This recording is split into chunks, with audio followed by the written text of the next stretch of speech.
সবাইকে আবার একটা নতুন ব্লগে চলে এলাম। তোমরা তো সবাই জানোই আমার বাড়িতে বিপত্তারিণী পুজো হয়েছে। বিপত্তারিণী পুজোর সব ভিডিও দিয়েছি। এটা পুজোর আগের দিন গেছিলাম হাওড়া মল্লিকঘাট ফুল মার্কেটে ফুল আনতে। আর আমার দাদার চক্করে আমাদের নামতে হয়েছিল মেট্রো থেকে। মেট্রো করে আমি যেতে চাইনি, ও জোর করে মেট্রো করে নিয়ে গেল। আর 2 কিলোমিটার হেঁটে হেঁটে যেতে হলো।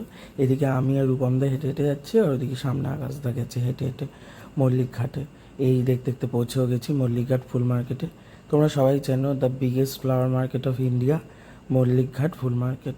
এখানে কী ফুল নিই না পাওয়া যায়, আর কত সস্তাতেই পাওয়া যায়। বার্গেনিং করতে পারলে তো 1000 টাকারটা 300 টাকাতেও আনা যায়।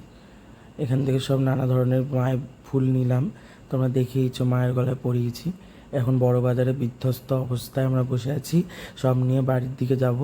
বাড়িতে এসে ঢুকেও গেছি, এদিকে সব মণ্ডপ ফণ্ডপ রেডি, ফুল ফুল দিয়ে সাজিয়ে নিয়েছে। তারপরে শ্রী আনতে চললাম। আবার আসছি পরের একটা ভিডিওতে।